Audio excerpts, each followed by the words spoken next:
So whenever you... Yeah, just give me a moment. Just starting. Yeah, sure.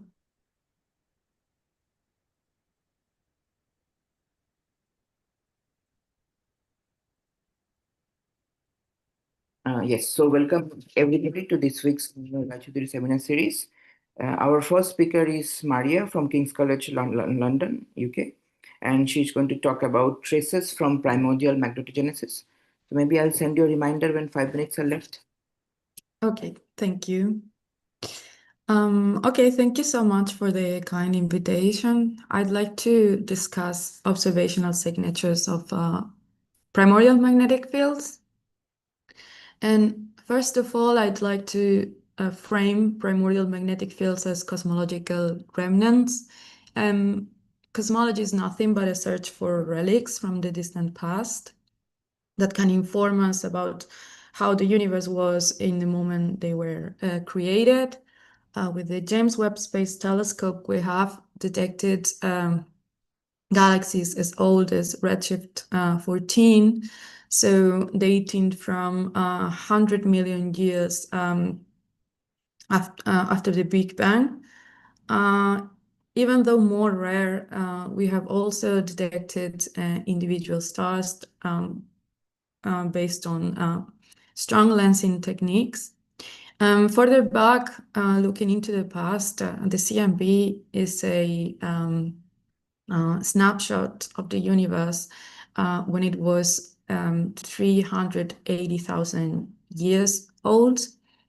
Then also the abundances of the light elements tell us about the moment of Big Bang nucleosynthesis that happened from a few seconds to a few minutes after the Big Bang. But to look even further back into the past, we need to rely on gravitational waves, or in this case, the subject of this talk, primordial magnetic fields. And they can carry information from very early instance, the moments, even though from the moment of inflation, they could have been created there as well. So we observed the magnetic fields all across many different scales in the cosmos. We observed them in planets and stars, and they are originated by planetary and stellar dynamos, respectively. We also observed them in galaxies, galaxy clusters, and filaments, and we know of processes that took place during large-scale structural formation that could have acted as dynamos and could have amplified them. But for them to take place, we would have needed an initial seed field, and this is till this day a mystery. We don't know where this seed is coming from. But what's more interesting to study primordial magnetic fields is the magnetization of the voids. And this is a particular interesting environment to study primordial magnetic fields because they have minimal astrophysical contamination. So there are no late time sources such as stars or galaxies that could have created them in such a way that they could permeate the vast spaces of the intergalactic medium, such as galactic outflows or things like that. Also, in this environment, the magnetic fields, they could have not been processed in the same way or by the same processes, nonlinear processes, turbulence, etc., that could have appeared during a structure formation due to gravitational collapse. So if we detect a magnetic field here, its configuration is most likely to have been kept as close as its primordial configuration. And then they occupy most of the cosmic volume, so they have a direct connection with very large scale, large correlated magnetic fields. Just to put into perspective all the orders of magnitude that the strength of the magnetic fields and the coherence length is spanning all across these objects. I'm showing you here this summary plot. And And I want to mention what are the constraints on the parameter space of primordial magnetic fields. I'm showing you here the strength, the B field strength and the coherence length. These are quantities that you can extract from the power spectrum, the magnetic power spectrum. And you can impose lower and upper limits on the coherence length. For instance, on very tiny scales, the magnetic field cannot be coherent on these such small scales due to diffusive processes that would destruct coherence on these very tiny scales. One can also impose an upper limit considering that you don't want to have fields that are correlated on scales that are larger than the Hubble horizon. So primordial magnetic fields generated after inflation, they must lie on the present time around this damping line here. And this is due to the fact that if you impose causality on the magnetic power spectrum, then you find that these are typically very blue spectra, so with a lot of power on small scales. And small scales are subject to nonlinear MHD motions such as turbulence, and the turbulence would ultimately bring your magnetic fields to this attractor here. However, if you have primordial magnetic fields generated during inflation, they are allowed to have a red spectrum or close to scale invariant spectrum. So there, the coherence length is on the large scales, as I show here in this little image. So they are not subject to the same motions, and in principle, they could lie anywhere on this white space that I'm showing here. Also, we have various constraints coming from the CMB. For instance, magnetic fields, they can affect CMB anisotropies, and they impose very stringent limits on their parameter space.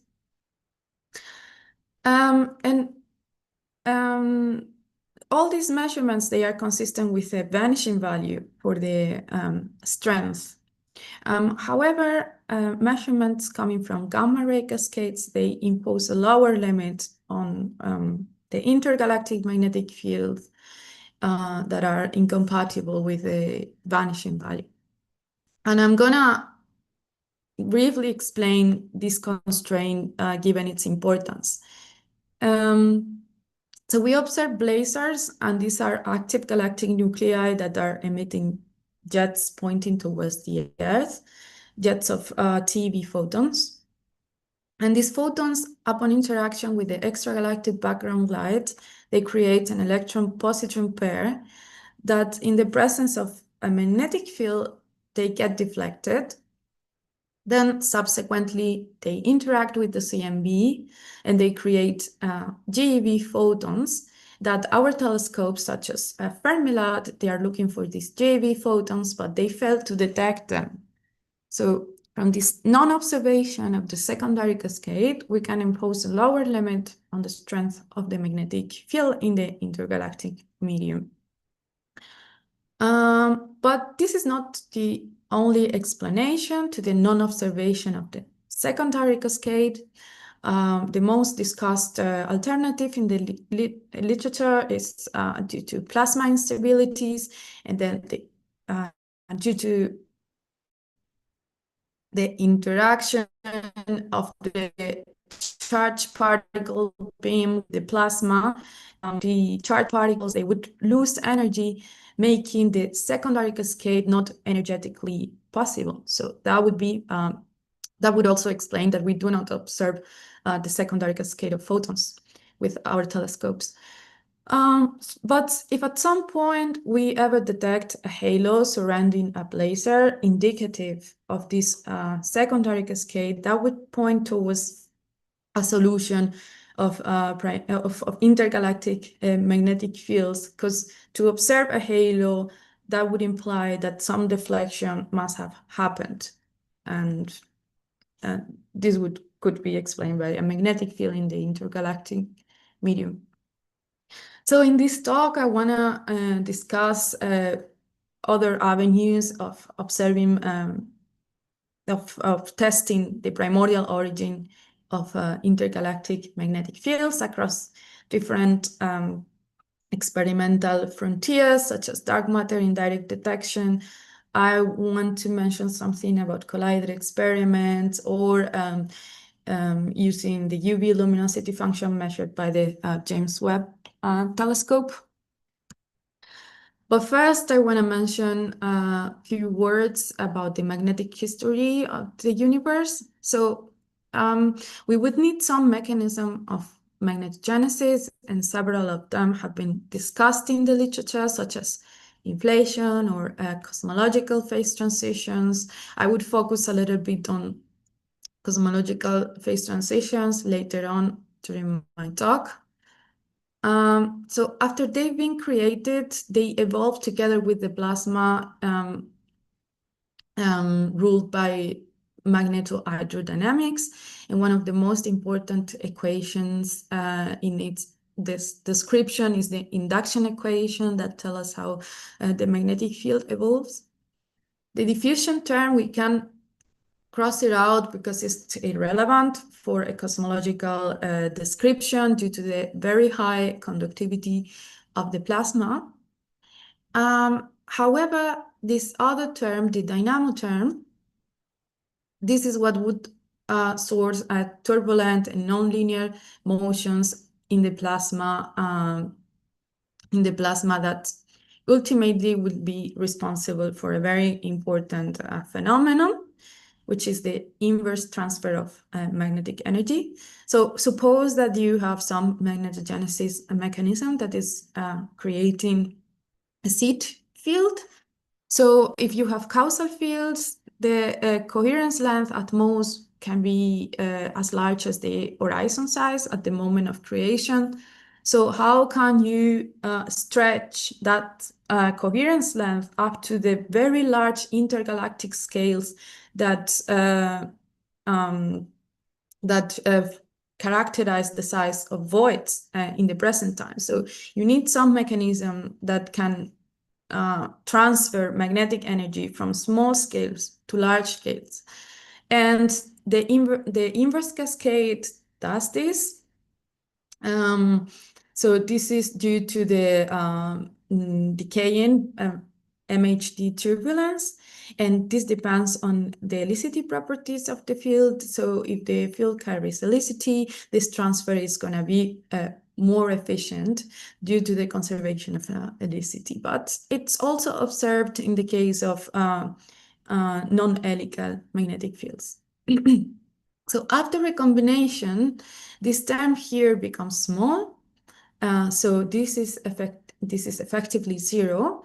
And this is the comoving field. So the field just redshifts with the expansion of the universe. This is the passive evolution that is experienced on large scales after recombination. And here there are two possible pathways. One of them is that the field is evolving, but with the onset of a structure formation and due to gravitational collapse, there are new turbulent motions that set up MHD dynamos and reprocess the field through this nonlinear contribution there. However, the other possibility is that the field just continues evolving passively and ultimately reaches the configuration that we want to probe today in the intergalactic voids. Okay, so during this, there is some period during this evolution where primordial magnetic fields can affect density perturbations. And I'm gonna just sketch the idea.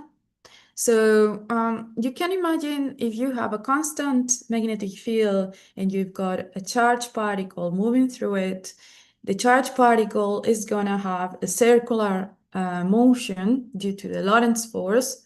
So you might wonder, how can you affect density perturbations if for that you need to have kind of a pressure, you need compressions and rarefaction. So how can you do that with the Lorentz force?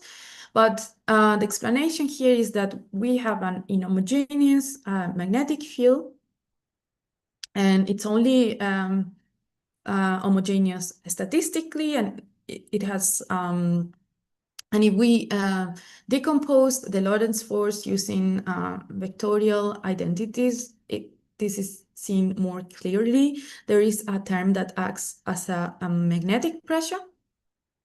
And so if you act on the baryon plasma and you can modify and enhance density perturbations, then the baryonic perturbations, they are going to pull the dark matter fluid, and they're going to create also perturbations of dark matter.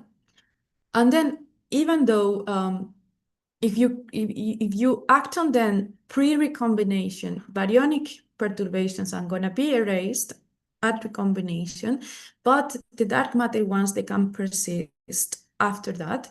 So they would act as a memory foam of this earlier instance, carrying the effects of the magnetic field pre-recombination.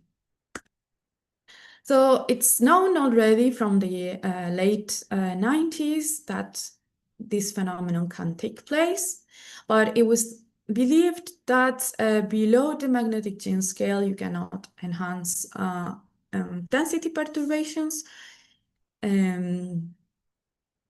However, recently, it was shown that at very small scales, you can still have appreciable enhancement, and that would give rise to very compact halos that span many orders of magnitude and masses, and that would have collapsed very early around recombination. Magnetic fields, they also act on the scales relevant for the collapse of dwarf galaxies, enhancing power there. And this regime would be interesting for the regime probed for the James Webb telescope. So how to test this mini halo regime? I want to discuss 3 ideas. One of them is very simple. If primordial magnetic fields can enhance power at small scales, then you would trigger a mini halo formation. And if you have self-annihilating dark matter, then you can put constraints on this scenario through gamma ray measurements. So considering just lambda CDN, the adimensional matter power spectrum, the most dense dark matter structures would form at this edge here, because we we consider that the dark matter has a free streaming length, meaning that structure would not form at smaller scales due to the thermal motion of the dark matter. Then the most dense halos would form at this scale, collapsing from a collapse of the density peaks very early on, when the density of the universe was very high. And they would have a different density profile than other structures that form later on through hierarchical mergers. And this was studied in this paper here. They used lambda CDM, a power spectrum with a cutoff for the free streaming. And they studied with the redshift density profiles of these structures that would form. And they saw that the inner structure of the density profiles, what's called the cusp, that would have been kept throughout their evolution, keeping the same structure, same power law, describing this inner part of the halo. They found that like a large fraction of the initial density peaks described by this power spectrum would collapse into these structures, and then half of them would survive tidal disruption and interactions with other gravitational objects. And at lower redshifts, The profile develops an NFW outer envelope, but it's keeping its inner structure. So when we include the effect of primordial magnetic fields, and this is just a silly model for phase transition production of the fields happening at around the QCD scale, we can have a very large enhancement in the matter power spectrum. And in this case, the prompt cusp would form at the scale of the bump rather than at the edge of the free streaming cutoff. Just for the sake of illustration, the power spectrum I showed before would form many cusps that have masses from 10 to minus 5, 10 to minus 4 solar masses, and yeah, and they have the power low density profile I mentioned before. So if you have dark matter that has been pair produced in the early universe, then you expect it to annihilate in the present universe, and its annihilation must scale with the square of the density. So typically you would look for annihilation in halos that have very high central density due to this scaling, such as dwarf spheroidal galaxies. But I mentioned that if you consider prompt cusps, they are many little point sources. We can consider them as point sources of annihilation. So the signal would be proportional to the total mass of the host that keeps them. So we looked to and we look for annihilation in galaxy clusters because they are very big and gravitational objects that can host many of these little cusps.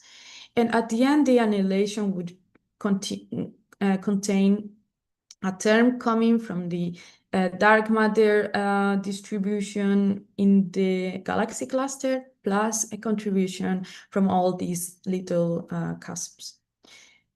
And what we found here is that including primordial magnetic fields, again, this coming from this little toy model for a phase transition happening at the QCD scale and at the electroweak scale. If you compare with lambda CDM, which would be this blue dotted line, then we can find many orders of magnitude in the enhancement of the constraints that we can impose on the cross section versus the mass. So for fields with picogauss strength today, we could exclude the thermal WIMP for masses larger than the TV scale. Also, we took a value for the magnetic field motivated by studies that fit CMB data, including just one more parameter, meaning the strength of the magnetic field. So we took the value that the best fit value that you obtain in these studies, which is of the order of the picogauss. And we also found a similar conclusion that this kind of primordial magnetic fields would disfavor a WIMP as a dark matter candidate. Okay, now a second probe of these fields is related to cosmological phase transitions. And this is also related to explaining the baryon asymmetry of the universe. I just want to put forward this kind of a scenarios as a very rich experimental scenario with signatures across different experiments. So to realize baryogenesis, we need to fulfill the 3 Sakharov conditions.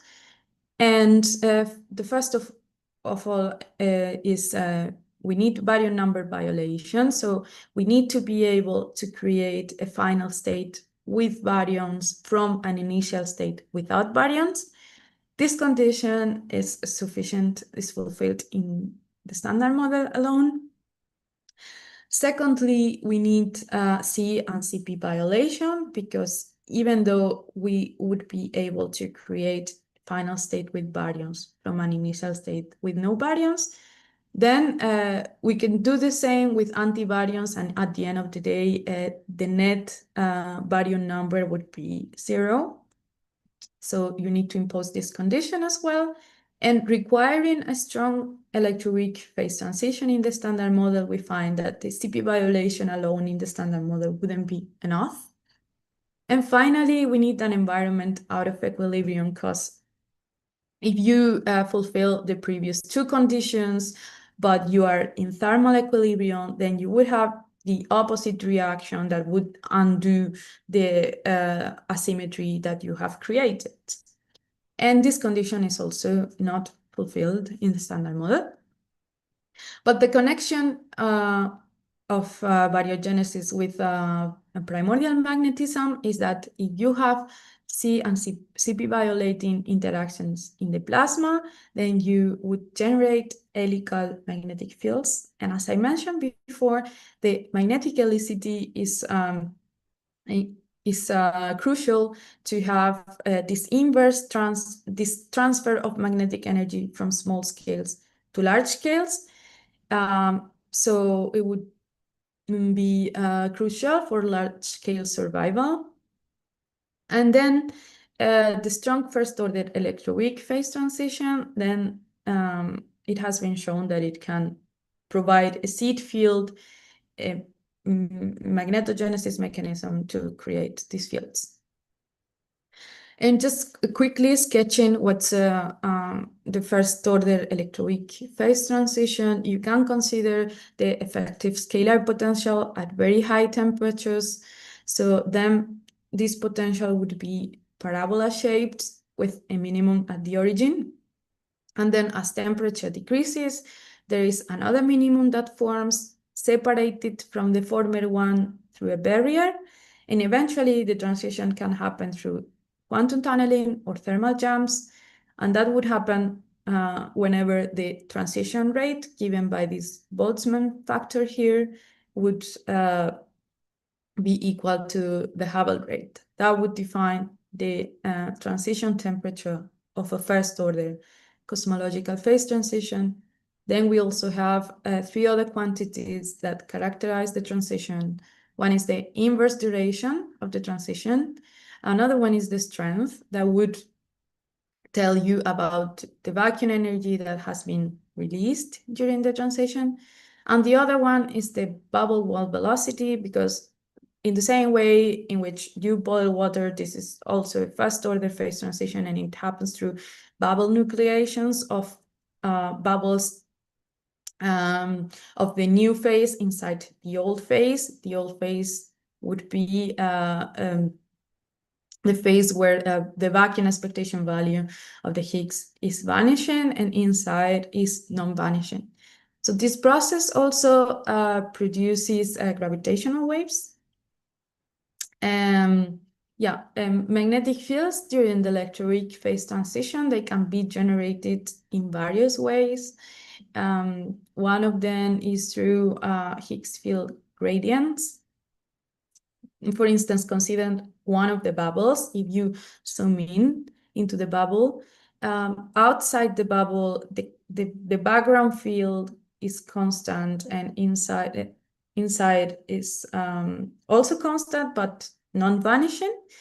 And in the bubble wall, the background field is inhomogeneous. And if you compute the electromagnetic tensor, the gauge invariant electromagnetic tensor, you'll see that there is a contribution that goes with the Higgs gradient. So you can source magnetic fields like that. Then due to plasma dynamics and to turbulence, you can consider that the magnetic field energy density can be a significant fraction of the kinetic energy density of the plasma, because remember, they both evolve together in this description of magnetohydrodynamics. And finally, just to sum up, the initial conditions for the production of the magnetic field would The coherence length would be given by the bubble size, approximately, because it's the only relevant length scale, the most important length scale in this problem. And then the magnetic field energy density would be given by this condition that I mentioned before, and this is how one can estimate what are the relevant parameters for the magnetic fields during electroweak phase transition. This is preliminary work that we are doing. So we did a scan in the relevant parameters that characterize the transition, and we required a signal-to-noise ratio in LISA after 7 years of data taken larger than 1. We computed this would be the field and the coherence length at production, and we computed what would be the mini halo mass for these fields in the case of helical magnetic fields, which is also a new contribution that we do, because up to now in the literature there are this has been done for non-helical magnetic fields, but the helical magnetic fields are intimately related to baryogenesis, so this is why we wanted to do that. And then once you evolved the fields, they would lie on this damping line above the lower bound imposed by gamma ray cascades, and also within the reach of future prospects for looking for these gamma ray cascades coming from Cherenkov telescope. So putting this all together is a rich scenario with signatures across different experimental frontiers. Finally, just to embody these ideas into a specific model, I want to discuss one of the simplest collider targets, which is the 2 Higgs doublet model. This model just includes an additional doublet. It has 6 free parameters, and the mass spectrum contains 5 particles, 2 charged particles, a neutral CP odd, and 2 neutral CP even, of which the lightest one here is going to be the 25 GeV Higgs boson. So different realization of this spectra can give rise to electroweak phase transition of first order. But typically you can achieve it by considering large splitting among the scalar masses. So for instance, if you look at the plot on the left side, you see... Hi, we have 4 minutes left. Okay. So if you look at the plot on the left side, you can see the mass of the CPO scalar versus the extra CP even Higgs. And as you increase the splitting, you get stronger transitions given by this colorful area here where you can see the strength. So the largest this parameter, the strongest the transition. And this is a parameter space that can be probed by direct searches for additional scalars. Particularly good for this parameter space is this smoking gun signature here with a cascade into 2 tops. You can also probe this kind of scenarios through non-resonant double Higgs production, where you can probe the triple Higgs boson self-coupling. We are showing it here normalized to standard model value at tree level, and as a function of the splitting between these 2 scalars. And we see that the parameter space that produces observable signals at LISA will be within the reach of high luminosity LHC. Okay, so now showing you the same parameter space as before, I computed the estimation for the magnetic fields in the helical case, and I found that this would be above the blazar line of the gamma ray cascade line, meaning that they have the potential to explain intergalactic magnetic fields. And these fields typically would have some of the points would have a would be detectable at LISA, indicated by the signal-to-noise ratio here. If you look at the masses, this would be the range enclosed by the dotted line here would be the points above this magic Fermi-Let line. And yeah, and this was the same parameter space that is within the reach of the LHC in the upcoming years. So just to finish and have a word about the other regime where magnetic fields can enhance the production of halos that are of the dwarf galaxy mass range. The idea here is very simple. It's the only thing that I want to communicate here. As I said, the enhanced power on these scales relevant for these satellite galaxies. And then if you have more low mass halos, they host more stars that can produce ionizing radiation and then can increase the UV radiation and the UV radiation and affect the UV luminosity function that is measured with the James Webb Telescope. This telescope is measuring the co-moving number density of galaxies as a function of the UV magnitude. And if you include the effect of primordial magnetic fields, as you can see on the right plot here, you can constrain the magnetic fields by considering data taken by the James Webb Telescope.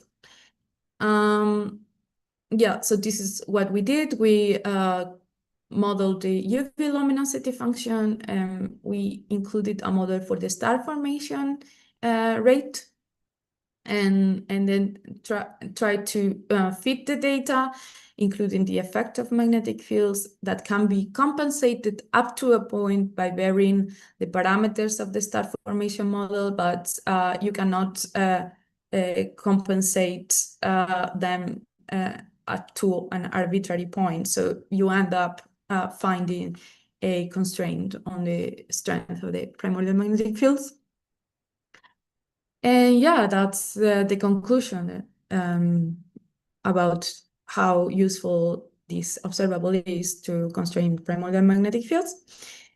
And yeah, I hope I showed you some exciting avenues to test primordial magnetic fields, and thank you so much for your attention.